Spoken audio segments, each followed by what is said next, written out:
What's up with the world? It's your boy Sleepy J. You tuned into the Know It All Sports podcast with me, Sleepy J, and Me, Psycho V, Rudy V, Coach V.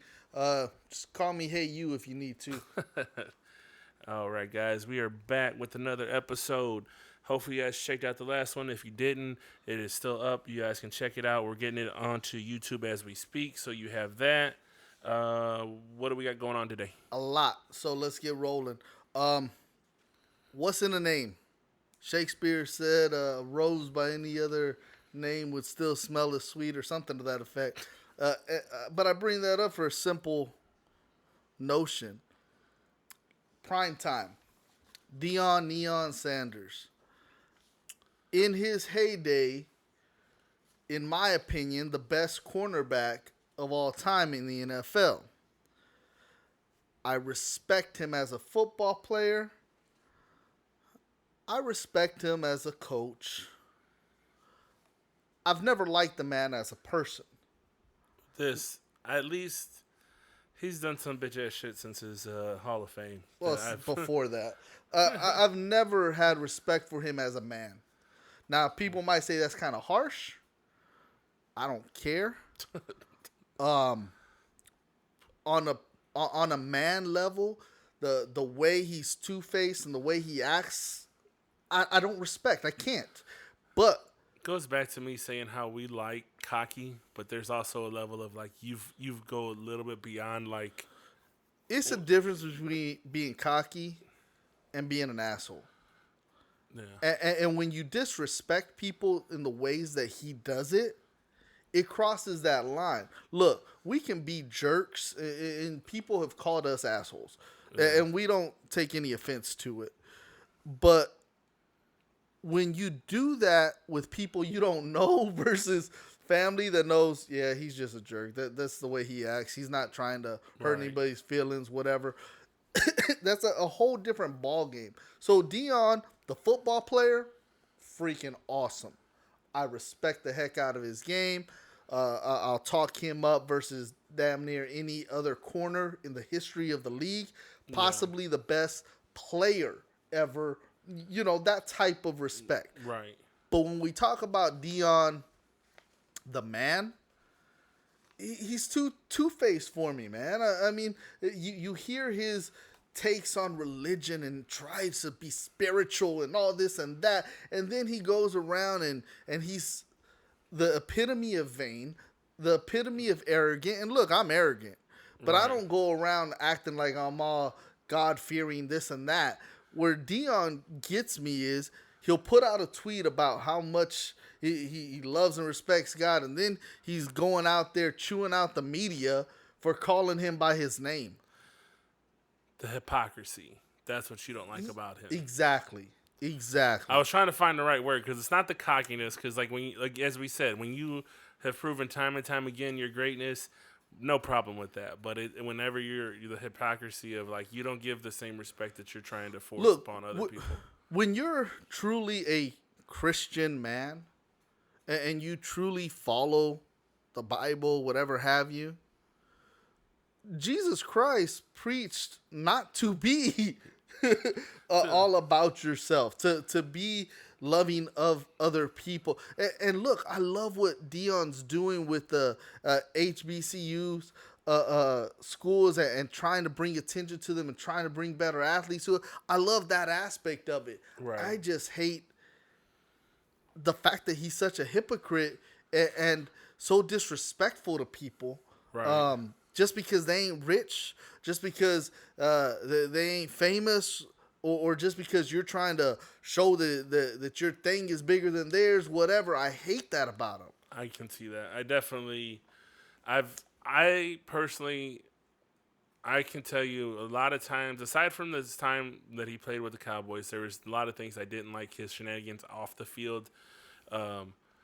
Just because, I don't know, I didn't, when he tried his music career, I was like, it's not where it's at. Whenever he was, baseball, I think he made him better as an athlete to do baseball. Look, he was great two-way player. Yeah. Solid baseball player. Definitely deserved to be in the majors. Yeah. So I can't hate on him on that. But I mean, those things are things that I criticize him for. But honestly, I think where I kind of drew my line was his Hall of Fame speech about how he was like Oh, that going was on, such, yeah. going on and on about his My, mom. my mom had to work at the hospital, Yeah, and I bitch. I wish my promised mom would that. have worked at the damn I hospital. know, right? Their benefits. Shoot, I worked for a hospital, and my benefits were awesome. I ain't get paid much, but I had awesome benefits, and that's what kept me there for 7 years. But shoot, his whole fake tears, and Yeah, my yeah. mom, and I promised her she'll never have to work. Man, get out of here with it. Yeah. So yeah, I Like, Dion pisses me off. yeah, but that's where I kind of started, kind of like, yeah, Dion's not playing anymore. I'm out on him. I honestly I knew he was coaching, but like this whole thing with the media recently, when I first heard it, I was like, if he says I would prefer to be referred to as coach, I don't see a problem. Totally different. I don't Yes. see a problem with him saying, if you're not going to call me coach, I'm not going to give you the interview. I don't see a problem with it. Now, if he's not necessarily to that, if his staff, whenever giving out credentials to the media, yeah, pre-warn them, look, Coach Sanders only wants to be spoken to, addressed as Coach or Coach Sanders. So make sure you don't call him Dion. He's trying to change the image, whatever. If he did that, yeah, and there was no press release stating that was the case, right, there was nothing to the that was thrown out there that would lead us to believe that happened. right, Because if he did do that, I can't be mad at you. right. If you've already told them this is what I expect, Yeah. that's different. But in the middle of the press conference, walking out, whining, saying, nobody else coaches me. Get out of here with it. Because they do call Nick Saban Nick. Yeah. They don't all call him coach. right, With Coach Tomlin from Pittsburgh. I don't know if you read the article or the tweet or whatever. He was saying something about somebody yelled out Mike, and he turns around, and they said, "Oh, I'm sorry, Coach. I was talking to the other Mike, because I would never address you by your first name." And he tells him, he's like, "Why not? We're men. right. Like, so long as we're working in the same profession, you can address me by my first name. It just makes sense." Right. Yeah, I mean, also the same with titles. Like, I mean, I get it. Like, coach, I only refer to people typically by coach as a sign of respect for the most part. Like, and I say that in the sense that, like, my old coaches, I still call them coach. They're not my coach today. It's hard. Whatever. It's hard to shake that. Yeah. Even when I was a coach working with my old coaches, Yeah. I would still call them coach, and they'd be like, "Nah, call me by my first name." Yeah. Like, So, yeah, hell, so that's different. Like, I grew up. If I grew up calling you that, I will probably continue that. And I say a sign of respect in the sense that if they were a coach for many years, let's say if I met Coach Jimmy Johnson, I'd probably still refer to him as coach, because that's what I knew him as a fan. I wouldn't, address him as Jimmy. I don't know him personally. And maybe if I got to know him personally, I would say Jimmy or something. But I think it depends on the situation. I think Jimmy, having been in the media yeah, longer than he was actually coaching professionally, at this point, as a NFL coach, anyways. yeah, For that reason, I could see how it'd be easy for a lot of us just to call him Jimmy. But I get what you're saying. yeah, Now, once again, going back to Dion, if you're trying to establish changing, yeah, because Dion's been Dion for so long, it's hard to shake that image. Like, Dion has been Neon Dion.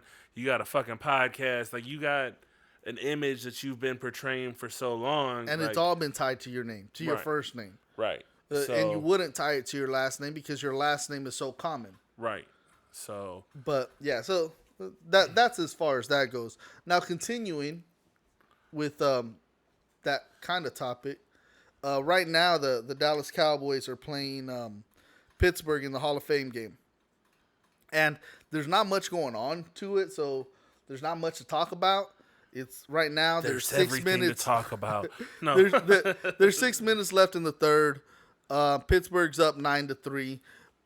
first game, but 16 Cowboys didn't come to the game, including Dak Prescott, including two of his offensive linemen, Tyron Smith, and So it does bring up an interesting point, that since it is like the kickoff to the preseason game, like your point of view on our preseason games, are they a thing to like? Okay. Are they important to the organization, to the sport, or no? Yes, I think preseason games are so underrated. Not in watchability for the fans, right? Not in. I mean, but if you're a fan though, like you don't care that it's preseason or not, you're there for the entertainment of watching the sport. I loved it as a younger fan to watch it because then I got to know big days out of fucking opening preseason games. But it was because I got to learn the players that you were not going to see for 2 years. Right. You know. I got to see where they were, say, yeah, this guy is worth getting cut. Yeah, that guy isn't. Right. I got to learn more about the depth of the team. Right. Look, a Tony Romo doesn't exist without preseason games. Right. You find out Michael Sam isn't what he's worth without a preseason. Yeah. You get to find out who's worth an investment, who's not. Yeah. Because a Tony Romo doesn't show up on the game film during the regular season. Right. So you think he's expendable. Right. Because he's not getting paid much. At practice, you're like, yeah, he is better than these guys, but we're paying him. So how much better is he actually? Right. So he's not worth it unless there's preseason games. Right. Now, granted, you're not finding a Tony Romo every year. No, but I mean, you might find a what's his name, Cooper, or you might find a Williams. You can find talent within your own organization if you're doing it right. Yeah. So what's his name? Is it Pollock? Yeah. The backup running back. Now I'll say this though. Our split running back. I don't think he's considered Pollard. Pollard. I'll say this about him. A lot of people here in Dallas are ready to write off Ezekiel Elliott and say Pollard should be taken over. If you look at the stats, Pollard, blah, blah, blah, blah, blah, blah, blah.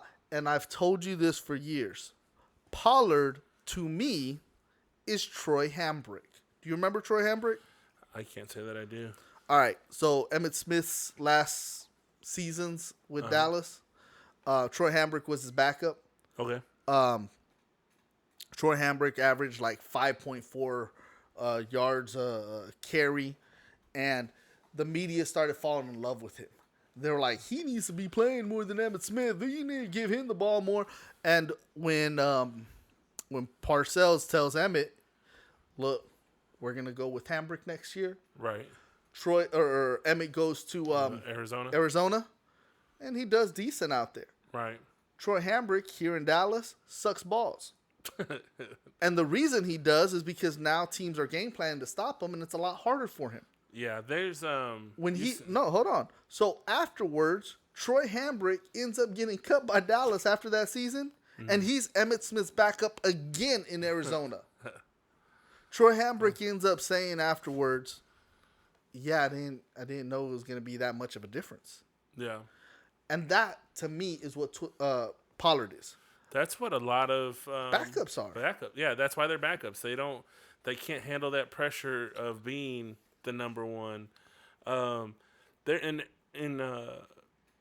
and that's not a disrespect. It's a good thing, and you do have some that can. Yeah, you play to your strengths. If you know, there's nothing wrong. Like, you're still a professional. You're still making. You're part of the team. You're important to the team's success. But New Orleans, you are not the top dog. Right. In New Orleans, you've seen it for the last few years. Kamara's traded with Ingram, and I forget the other guy that they've had. Ingram leaves, and then you get somebody else. Yeah. But even I'm trying to think of the Atlanta. Atlanta does the same thing. They have a two. I mean, it's pretty common in the league now. It's not even. You don't typically have a number one. Yeah, but see, part of the reason I love Ezekiel is because he can carry the ball every down. Yeah, he could carry the ball 25 first, times. Second, third, yeah. So that's why I love him. Where Pollard, I don't believe him to be that back. I believe him to be best when he's getting it most 12 to 15 times. Right. If you had to put him in as a relief, no, I'm saying if you had to put him in as a starter where he's going to get 25, 30 carries, I think he would be ineffective. Yeah, fumbles and injuries and just everything that comes with being the star. Yeah, that's what I'm saying. Like, you stay healthy because you're only getting half the carries, and teams aren't looking to stop you. They don't put the target on your back type stuff. So definitely the rush defense definitely changes when you see Elliott on the field versus him. And when you see him, maybe you say, okay, we're gonna go for Cooper because the more likelihood are gonna throw the ball than put more attention in other spots. Right. Maybe gives him a little bit more of an opening, whatever have you. Right. And that's fine. That makes you get better. That gives you more opportunities to succeed, and that's a good thing. Right. So I don't want to make it seem like I'm dogging him. No, that's Troy Hambrick was a really good player when he was backing up Emmitt Smith. Not so much when he was starting for him. Right. Our intention on this was more about like this. The preseasons help you find who's gonna be, who can play as a starter, who can't, how much time they're worth playing. Yeah. If someone's gonna get injured, who can I call up in the middle, like right before the playoffs or in the playoffs to finish out the season for us and carry that load and be successful. And I think it's really important as a team to have as many of those games as possible. Right. So them cutting one game out, I think is a disservice to the teams, but they get so much pressure from the media who gets bored from watching these things and having to cover them. And I think that's probably the downfall of a lot of our sports is we have more media covering them, more people commenting on it, and they put their personal feelings into it of, oh, this is so boring, I had to see another preseason game, instead of looking at it as, okay, why does this matter? Practice matters. So do these games. Scrimmages matter at every level. Right. The more you get these opportunities to play against other talent, the better idea you have of where your team is. Right. And for me, it's important to. It's just like watching. And where your schemes are. Right. It's just like watching. For me, if you really love a sport, like if you're a true fan, you pay attention to the preseason, you pay attention to the season, the playoffs, and all that. Like, for me, I pay attention to the undercards of boxing matches because I want to know who's coming up in the next couple of years. By the time Canelo moved up into the spotlight as a champion, I had already said, I've watched him fight 2 or 3 times before this. He's a pretty good guy. A lot of people hadn't known. They just started paying attention to him whenever he fought Floyd. Or after he fought Floyd, or a lot of these people. When I watched UFC and what's her name, Rousey. No, well, she beat Rousey, and she beat her bad. What's her name? Anyway, it's not important. But I watched her. It was, I want to say it was like Nina or something. Anyway, she was the last one Rousey fought before Rousey retired. But I had seen her like 3 years before, and I knew when she fought Rousey, I was like, Rousey's in for like, she had a hard time with fighting Holly. She's not beating this girl. This girl's a fucking monster because I had already seen her like literally kick someone's face in and bloodied it up. So I already knew what was coming. But that's because as an enthusiast of those sports, I pay attention to those sports, like to those fights that no one else is paying attention to. Most people want to pay attention to the championship.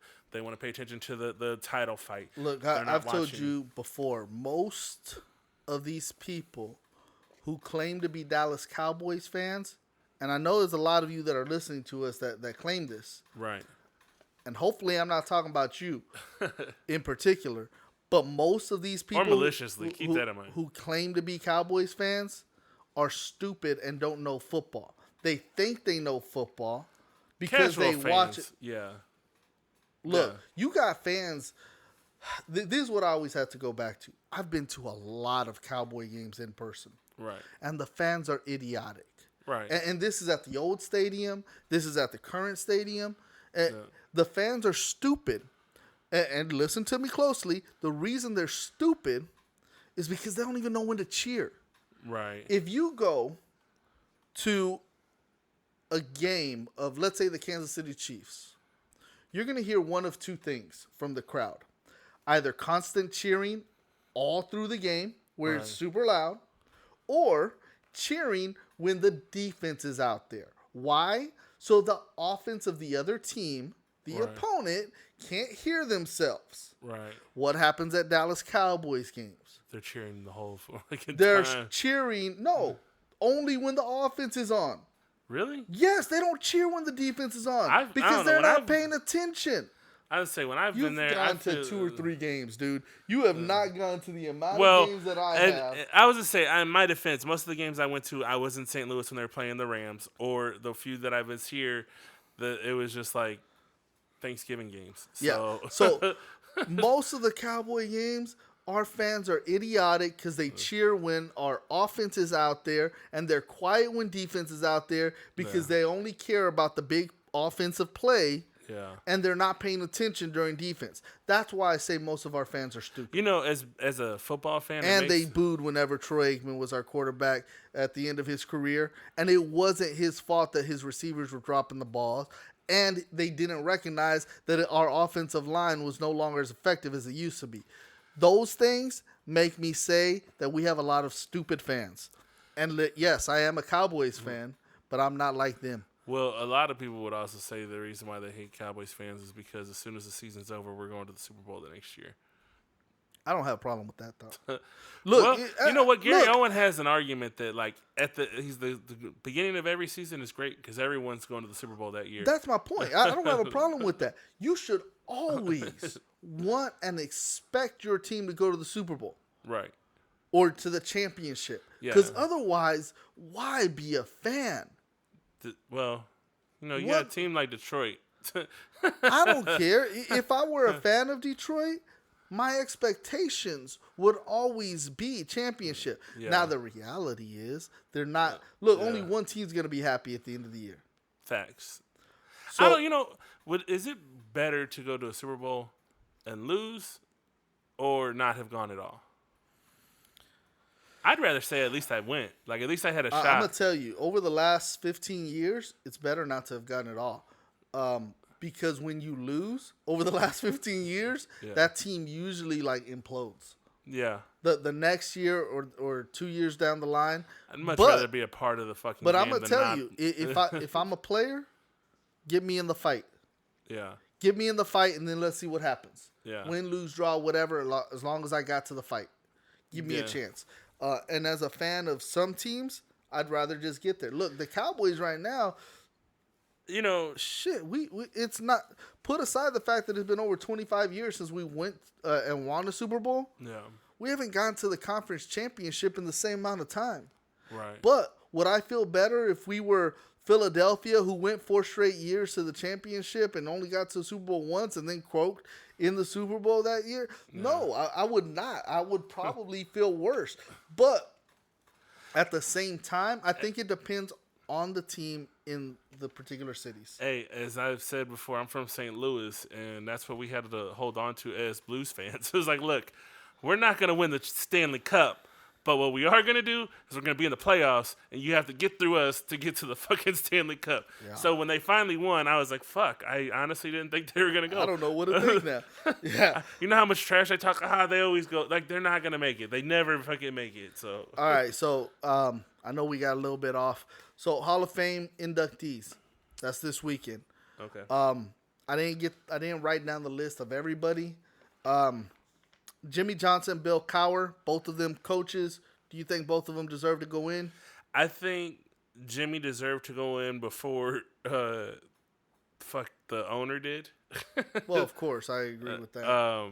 So that being said, I do think that he did deserve it. I think he deserved it way before if you're going to put the owner in. Okay, what about Bill Cowher?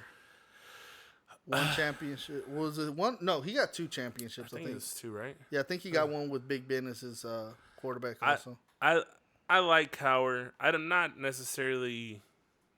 I don't think it's a bad idea. Like, it's not bad. Look, I think Bill Cowher was a great coach. I personally think both of them deserve to get in. I think both of them were great coaches for their time.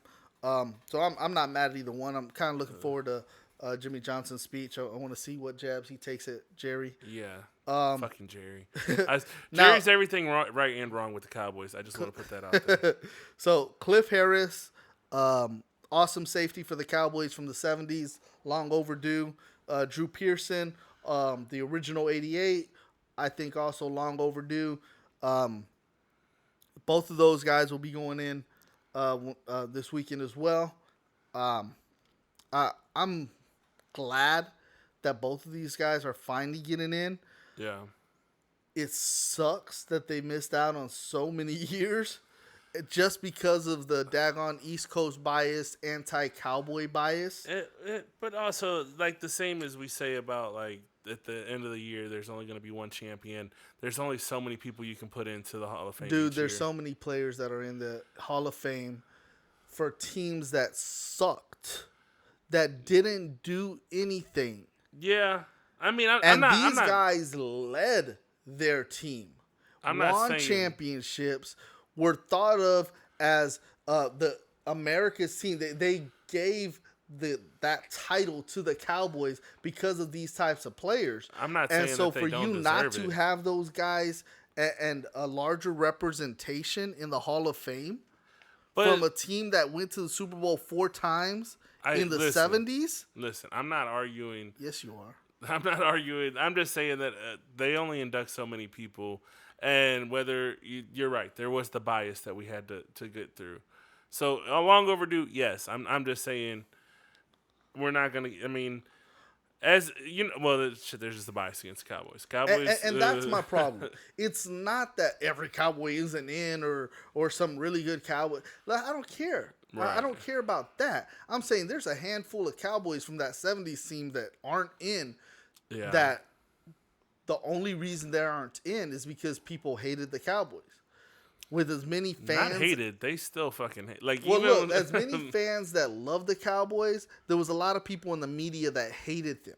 Yeah. Because they were watching other teams and had their bias towards their particular teams and whatnot.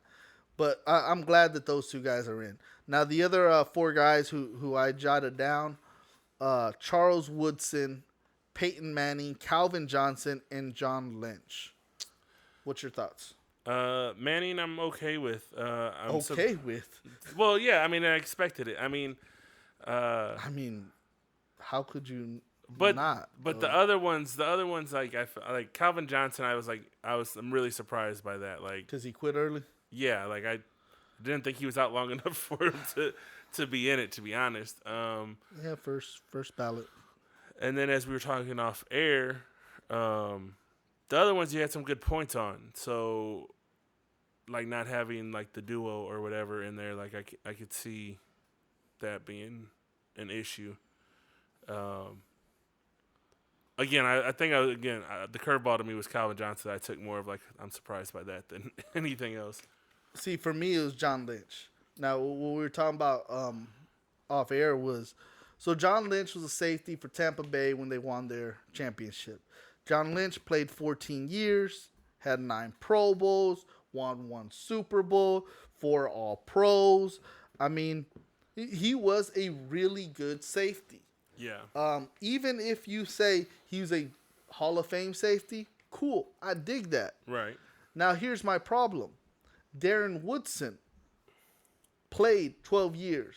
And yes, he's a Cowboy. Yeah. But this is the difference. He was the all-time leading tackler for the Dallas Cowboys. Right.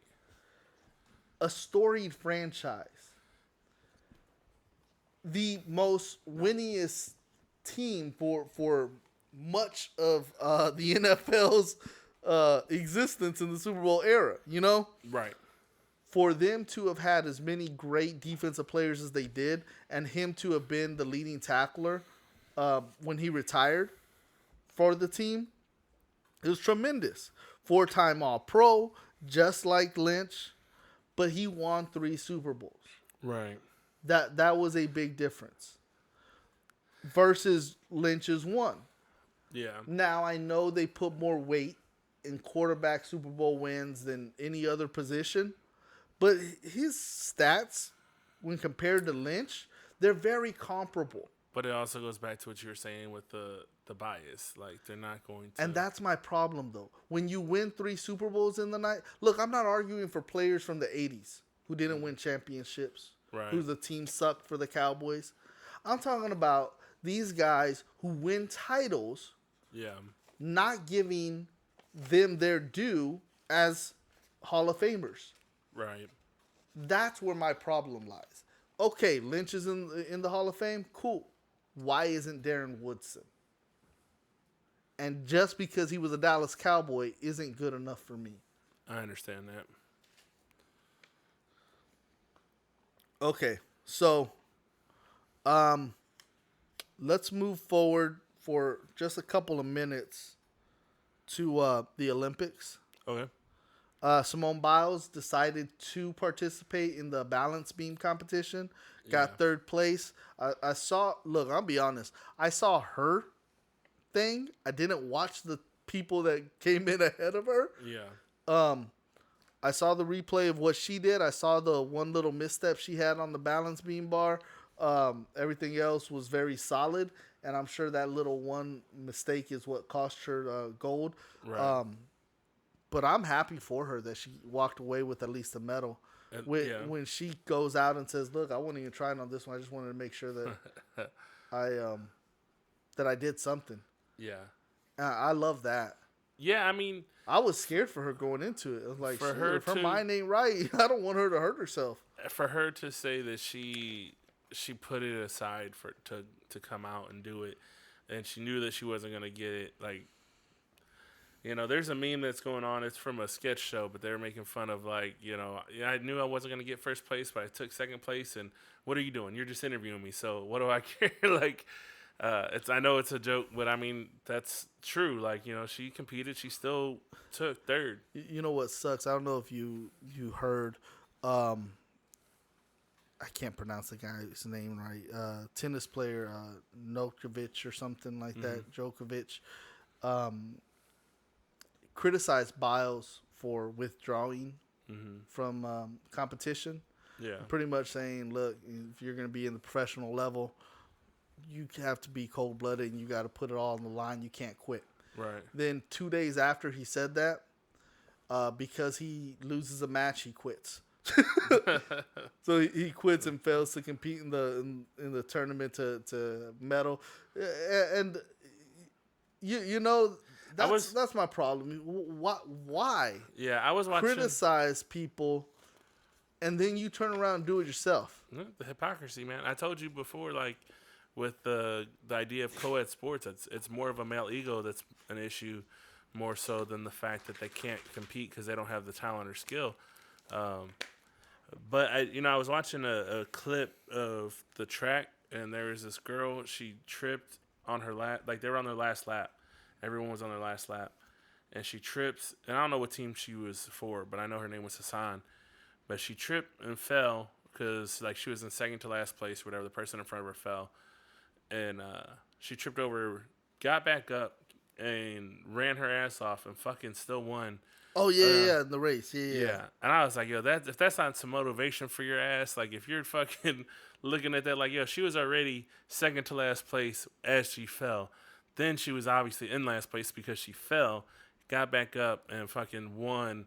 And I mean, in those races, if you got more than just the nose hair of a rate, like a pass to beat them, like you won by a lot. You can just imagine how much she would have smoked them by had she not been involved in that trip. And it's interesting when you're watching like that aspect of like you see the people that start out fast and they start to slow down, especially the ones like once you're in the last quarter of a lap and you start seeing them like, man, you've been running your ass off this whole race and you just slowly see that steam running out of them as they're doing it. It's kind of crazy. Do we want to put a button on this and move on or what? Yeah, let's go ahead and move forward. All right. Team USA men's basketball. Okay. They ended up winning, and they're playing for gold tomorrow against France. Okay. France ends up edging out the Dallas Mavericks, Luka Doncic, by 1 point. I don't know if you got a chance to see the end of that game. It was so. I woke up late. It was yesterday morning. Okay. woke up. Was it yesterday? I don't know. It might have been today in the morning. Today in the morning, whatever. It was today in the morning. So um, when I woke up, Slovenia was down by 10. Or no, when I woke up, they were up. When I turned on the game, they were down by 10. Luka and Slovenia brought them back and took the lead and went back and forth. Well, France ends up winning at the end by 1 point. So France moves on to play the U.S. Now, France is one of those teams that beat the U.S. in the prelims. So it's going to be a heck of a game. It should be anyways. Right. They got a bunch of NBA players on the team.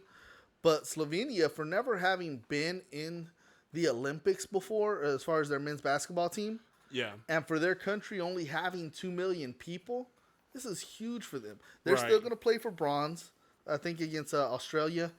And I'm rooting for them to get that bronze.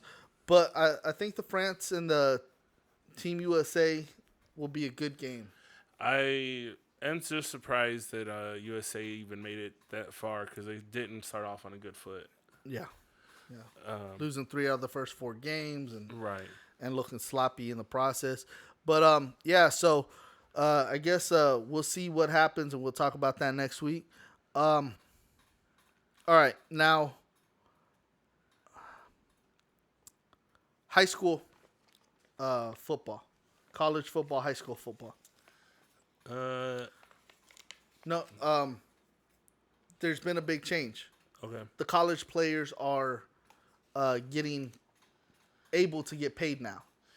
Yeah. So there's a player here in the North Texas area from South Lake Carroll who decided to forego his senior year of playing football to enroll early in, I think it was Ohio State, so that way he can start getting paid. Right. Now, some people started automatically jumping to the idea, wow, a lot of these kids are going to end up doing that. Now, there's a big difference. Having coached high school football, a lot of these kids don't qualify to do something like that. A lot of them are barely making it through high school football to get Right. into college. So they're not putting themselves in position to forego their senior year. Their senior year is what makes or breaks them and their opportunity to go to college. Now, Right. this kid was already well prepared, put himself in a good position, and was able to get there. Now, most of the kids that go to his school, financially well-to-do, so Right. a different story. But it does put that idea that there will be some students foregoing their senior year to enroll in college early so they can get paid. Right. You have a problem with that? I have been for student athletes to get paid because coming from not having anything, like had I been able to make money as a athlete in high school or college, like I probably would have stuck with that path as opposed to like, no, I got bills to pay. I got my own, like, no, I didn't have to help my mom pay our bills, but I did have like any bill that I acquired, my mom expected me to take care of.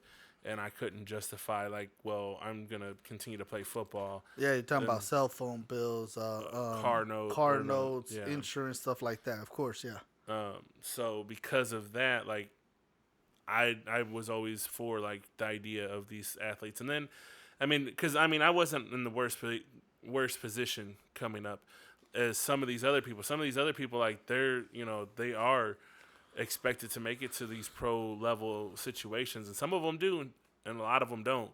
And like when you think about how many people play in college level sports and then they're never seen or heard from again, but they were really good in college, I think it's interesting. Like, yo, what do you have to show for it? Like the school made so much money over that time.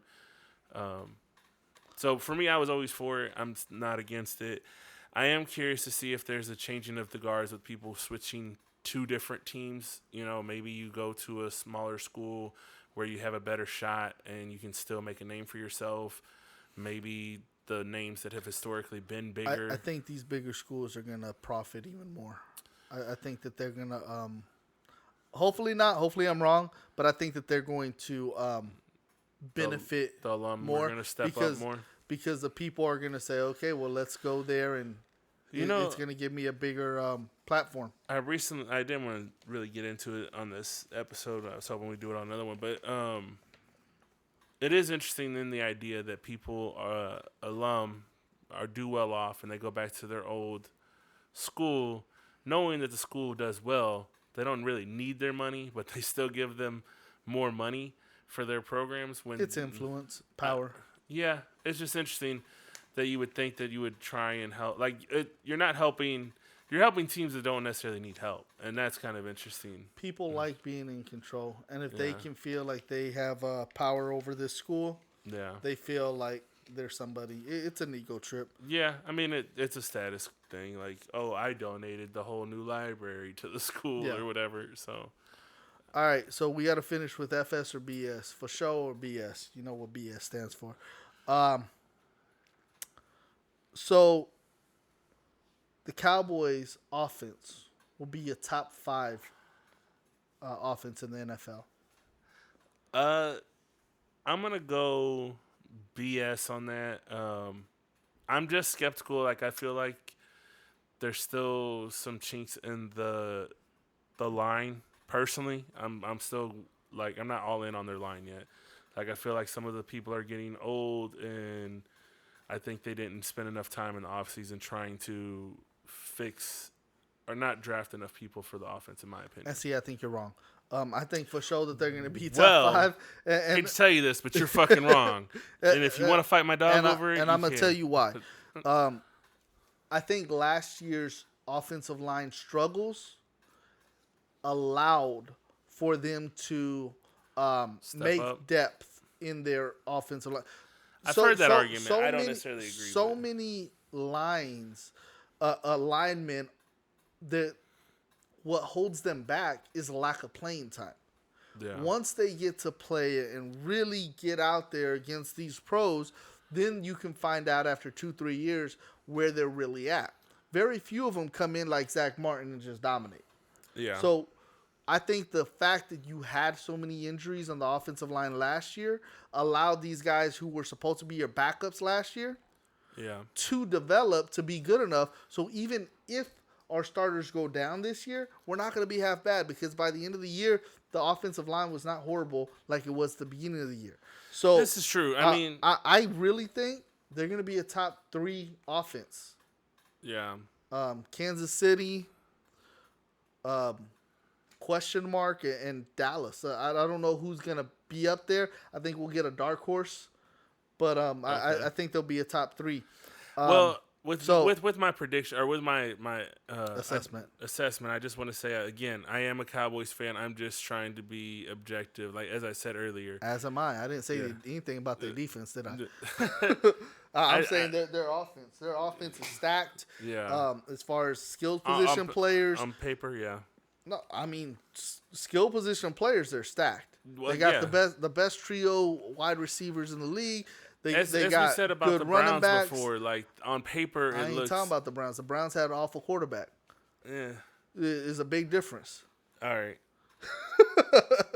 All right. So next thing, Washington football team. Doing a little bit of this cancel culture on the fan attire. Yeah. Good idea, bad idea. FSBS. I'm gonna say BS with the asterisk of like I'm not saying there's anything wrong with if you find the Native American garment offensive. I'm not saying that you shouldn't patrol that a little bit. I just find it hard that they're going a hard line to draw whenever it's so much part of because part of the article that I read says that they aren't going to allow war paint into like if you paint your face. They're not going to allow it into the stadium. So headdresses in stadium aren't going to be allowed in their stadium, and I'm just kind of curious how they're going to stop that when so much of sports, it's, oh, I paint half my body blue or half my body silver for my team or whatever. Like, unless they're going to say you can't do the lines on your face that makes it look like it's supposed to be going to war. I don't know how they're going to determine it, but they put like little fine lines, and maybe it's to deter the masses from doing it, and maybe they can get one or two people that'll slide in, but not the masses. So we'll see how that I pans mean, out. I'm all for it. I think it's a good idea. I think it's honestly though more of a publicity stunt. Yeah, I don't know how hard they'll enforce it, but at very least, portraying yourself of doing the right thing is probably the first step in doing the right thing, or in inadvertently doing the right thing. right. And I think Washington's for a long time been on the wrong end of it. So I mean, they're definitely trying at this point a lot more than they were 5 years ago. yeah, Which is surprising to me because their owner had been hell bent on, I'll be damned if I change the name or anything like that. So to see them at least change the name, at very least, was shocking. So to hear them continue in that progress, it's no surprise to me. I'm just curious to see how they're gonna do it. okay. Extra game will hurt NFL players this year. The 17th game is going to hurt the players for show or BS. For sure. I think the thing about the health, keeping a player healthy for even one more game is going to be a challenge, or how they're going to break up. Okay, at this point, we're going to start easing up on our starters because we're going to have playoffs. So I think it's going to be a little bit of a strain for the team and the league as a whole on how they're going to get to the playoffs, or even to, it goes back to what we were saying. The preseason was already something hard to get through. And without them getting warmed up in the preseason, I think they're going to lead to more injuries. Yeah. So I think for sure, I think it's going to hurt the NFL players big time, especially because they didn't add the extra bye week. You know, way back when we were kids, there was a 3-year span where they had two bye weeks. And they should have done it, in my opinion. And what you could easily do is the week that you're going to play them on Thursday, continue it out. You know, make it that week the bye week before the game, and then you know. Right. Yeah. I mean, I personally, I like I know a lot of people don't like a bye week, but I think it's good for a player, especially in a very contact heavy sport like football is. Great for the health. Yeah. Mental, physical. Yeah. Yeah. So. All right. Last two things. FS or BS? The Los Angeles Lakers are too old to win the title. BS. I like a lot of the talent that they're working with right now. And I'm actually right now I'm saying I wouldn't be surprised to see them to do a good run this year. I also say this is BS. Look, I'm not rooting for them because I'm rooting for the Mavericks and Doncic and that. But that said, realistically, as a sports fan, I remember when the 2011 Dallas Mavericks won the title with an old Jason Kidd, with pretty much all the starters were in their mid to late 30s. Right. You know? So you can have teams that are experienced and have one last hurrah in them. Yeah, and I think that's what you have. You have guys that are still in their prime with guys that are past their prime, and that's going to give them that unique, all right, we're fighting for our lives here type thing. Right. And we're going to prove to y'all that we're winning this, because all of these guys are at the point now where it's not just about the money, right? Because they've made their money, right, or they're in the middle of making it, and now it's about proving we can ball, right? So I think they're not too old to win, because I've seen it happen before. Yeah, I think when you have a good mix of vets and rooks, or even middle, not as old, young vets. Enough guys. Yeah. I think it makes a perfect storm. It really can make it because the vet can pull you out in situations that they've seen prior, and then you have someone that has a little bit of experience that knows, they have the energy that the vet doesn't necessarily have, so it's just a good blend to me. Think back to when Boston won the title with KG and Paul Pierce and Ray Allen. They were older already. They beat the Lakers, and unless you have a young team that's well put together, that's running everyone out of the gym, Yeah. which right now doesn't exist in the NBA. Right. You don't have that team. You don't have the Phoenix Suns with Steve Nash and Amari Stoudemire and Right. Shawn Marion. You don't have that squad right now that an old team has to be afraid of. Yeah. If that squad existed, then yeah. Yeah. So we'll see. I mean, as we both said, we think it's BS to just count them out because they're old or to even poke fun at it. I think they have a good balance right now. Okay, now finish it with Michael J. White, the actor. Michael J. White. Yeah. Yeah. He was being interviewed recently, and the idea of him getting knocked out by Mike Tyson. Right. Would Mike Tyson today knock out Michael J. Mike White? Two things: in a real fight or in a boxing match. If you're talking street fight, I think Michael J. he's got an edge because he does kicking and punching. As a martial arts expert, I think he has a slight advantage, and he's not as beat up as Tyson has been over his years. But if you're in the boxing arena and he's restricted to strictly boxing, Tyson still wins. But does he knock him out? Yeah. Okay. Like if Tyson is actually in there to box and not just like, oh, we're just doing a sparring, doing this for the cameras. Yeah, he's definitely knocking him out. Okay, now for me, I recognize Mike Tyson as not just a great boxer, but as a great fighter. Just because he hasn't been professionally trained to be a martial arts expert does not mean that he is not a great fighter. So Right. Because he's a great fighter, period, not just a great boxer, I still put him on beating Michael J. White. And I say in a street fight, in the MMA, or in a boxing match, I got Mike Tyson. Now, here's the thing.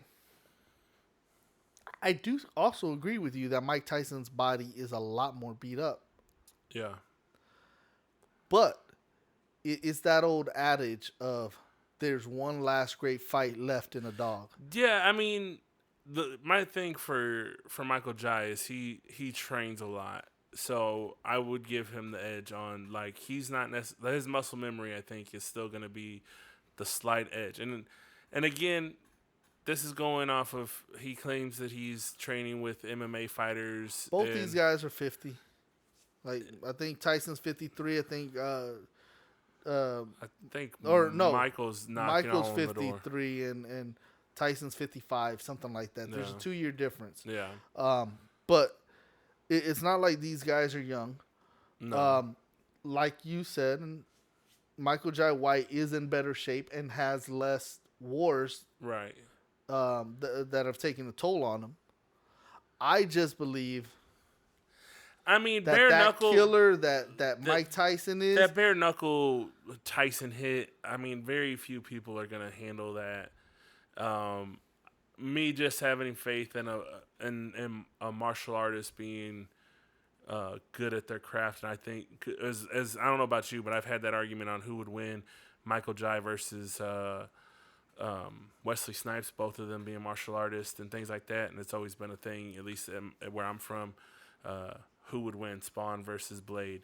And I think because of that, I think I would side on that, but I wouldn't be surprised at the same time if Tyson came in and just hit him with a quick 6-piece and just got him out of real fast. I mean, Tyson fights dirty in a real fight.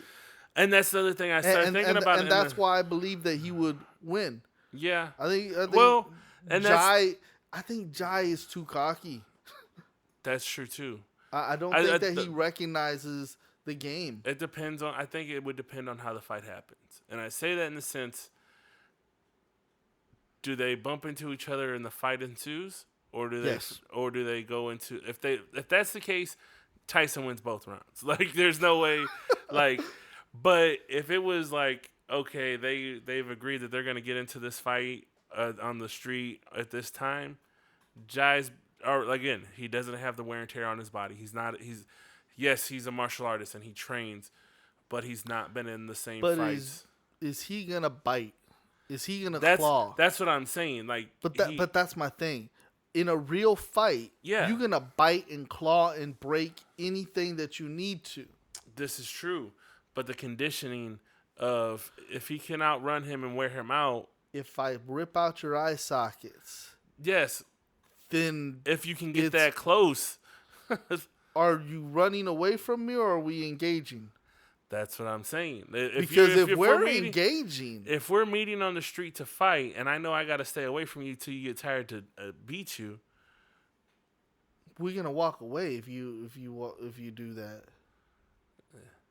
So it's gonna be a draw. If all you doing is running from me, then I'm gonna get bored with it. I would too. But I'm also not going to turn my back on you either. No, you ain't gotta turn your back to walk away. I don't know. I just see if these two engage in a I fight. definitely see Tyson biting the ear and fucking jabbing an eye in a fight if they're just in the Exactly. street fight. But, and that's my point to it. but in the context they were talking about in a spar or in a match, In a sparring match, Tyson ain't gonna give it his all. no. I mean, look, when he was doing this boxing match with whoever it was a Roy? couple months ago, Yeah. and I saw the video, I was like, for an old guy, Tyson looks fast, Right. but not like wow, he looks fast. Like a lot of these non-fighting sports commenters were saying, wow, look at that. I was like, Well, and then Okay. hearing Tyson say after he did a couple of those videos, he was extremely sore, and for like weeks at a time after that it took a lot for him to get back into the shape. But like I looked at it and I said, okay, not too bad for an old guy. Yeah. You know, that's what I saw. I didn't see something that made me think, oh man, this is old prime Tyson. No. I looked at it, I was like, okay, for an old guy. And you know what it actually told me? I think I find he can take him. well, I will say when I seen it, I thought compared to Roy Jones, I thought it was Tyson's fight to win. I thought he was in the similar fashion. I thought in a similar fashion that he was actually better off condition than Roy Jones. But I also know that Roy Jones had taken quite a few L's towards the end of his career. Not that Tyson didn't either. Tyson he lost to some bums that he should have never fought. But look, when Tyson loses a fight, like he don't quit till like 3 rounds after his knee broke. That tells you he's a different kind of man. well, the thing about Tyson is Tyson will tell you he loses a fight because he lost the fight, not Exactly. because the Somebody person beat beat him. him. Yeah. He wasn't focused like he should be. He wasn't Exactly. Doing, And that's the truth, though. Yeah. You know, some people might say that to make themselves feel better. Mike Tyson, he is a purist of fighting. He really respects it yeah. as an art. As a lot of people know, my brother being a martial artist, and he always a lot of people he tells his students like, you don't lose your fight till you fight the other person's fight. Like, and the thing is like once you stop doing what you're supposed to, that's when you lose your fight. Because you're in your head, you're thinking about what they're doing and not thinking about what you should be doing, and you're just overthinking them too much. And I think that's what happens with a lot of people. Like in Tyson's case, he was too busy partying outside of the ring, and that's why he lost a lot of those fights. He's that's from his mouth, not mine. So, assessment. I mean, I think I think you're right. Michael Jai is a bit too cocky in that sense. I don't think it would be as easily one-sided for him as he thinks it would be. If he beats Tyson, he had to beat Tyson. yeah, and that I think that's what it goes to. And look, I'm cocky, Yeah. And I recognize cockiness. Say what? No. And I recognize cockiness can be a detriment to some, and it also can help others. And sometimes it's just, look, facts are facts, whatever. Right. So I get that. But looking at both of them as a fighter, what I see and what I put together from both of their movements, it's still Mike Tyson's game. If there was a bigger difference in age, could be a different story though. Right.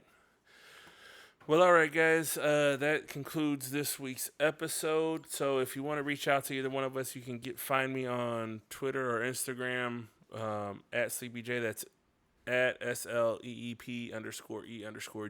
Or you can find Coach Rudy at Rudy V 1982 on Twitter. Feel free to comment, ask questions, threaten us. It don't matter. It ain't hurting my feelings. We are seeing the numbers going up, so we appreciate it. Please continue to like, comment, share, subscribe, all that good stuff. If you don't know, we have a podcast or a YouTube channel. We're uploading the audio on there right now. Again, we're working on figuring out how we're going to do the visual side of this again. But in the meantime, you can still listen to it and enjoy it there. You can check it out on Spotify, Apple Podcasts, or wherever you find your favorite podcast. That's where you can find us. Until next time, guys, take it easy. I'm out. Deuces.